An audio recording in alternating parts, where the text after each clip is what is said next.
Welcome back to my YouTube channel. Right now we're doing the Bestop inner fender liners and the fender flares. Take a look at some of the other videos to take it off.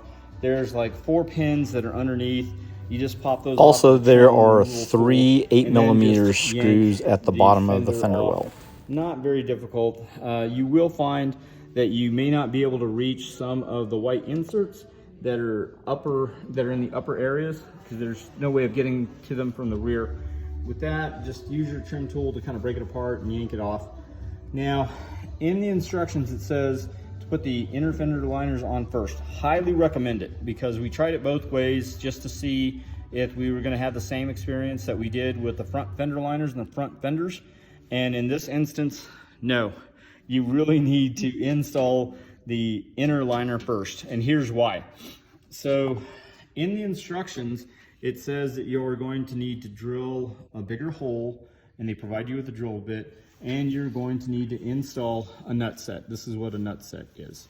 So if you're confused by the directions, it has a picture of the Mojave in the exact opposite direction, where it has the driver's side facing towards the left of the page, right? And that causes a little bit of confusion, because most people will read this from left to right thinking that this is the front of the vehicle. At least I did. So I accidentally drilled this hole when I did not have the fender liner in.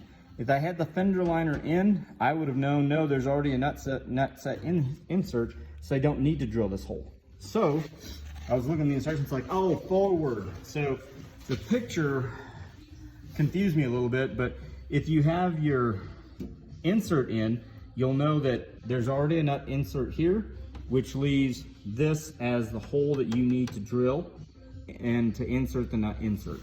I hope that helps. Once again, if you are on Instagram, please follow Cookie Monster Mojave. And if you like the channel, please click on you like the channel.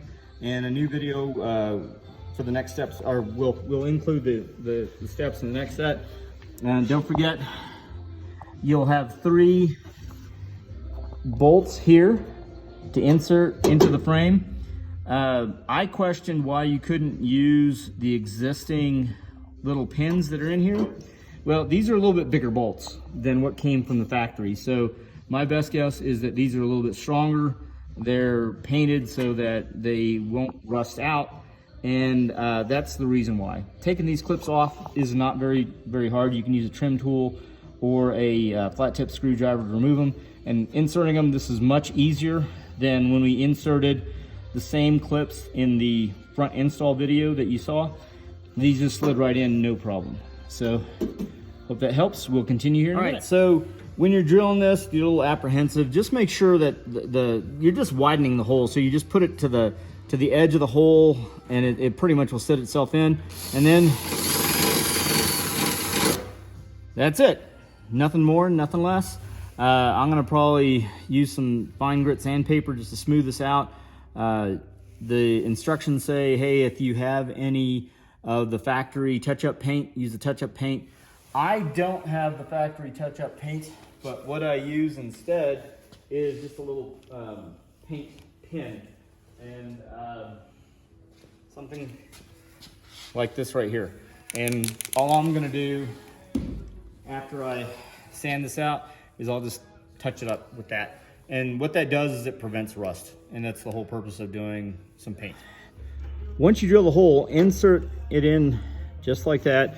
Make sure you have the washer, the spacer, and the nut. Remember, this nut is a reverse thread, and it uses, it's a 13mm. So what I'm gonna do now is, and I'm gonna need to go ahead and get another ratchet for right here.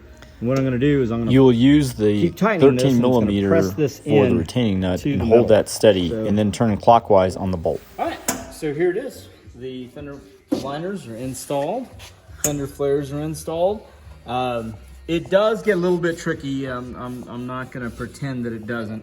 And I highly recommend you have 2 people to do this. It's gonna be very difficult to do with 1 person, because you're gonna have to maneuver the nut inserts so they line up with the fender flares, and that's where it gets a little tricky on putting these holes in. are these bolts in. But as you can see, it looks pretty well. It's done pretty well. Makes a good seam, and I think it's going to perform really well, and it gives me the extra clearance. A lot of people were saying, hey, this is a Mojave. The Sport has a lower fender well, so is it worth doing it? I think it's worth doing it because you have to take in consideration that the factory fender wells curve down. These remain flat. I did some measurements on the front, and I actually get about a 1/2 inch clearance from the ground to the bottom well compared to the factory fenders. So this actually does sit higher at this end. Now your bigger gain is inside. Because that factory fender flare is really thick and wide, right? So it hangs down a lot lower. So your articulation in the rear is going to increase, and in the front, because you don't have that big gap coming down onto the surface of your tire. So thanks for watching.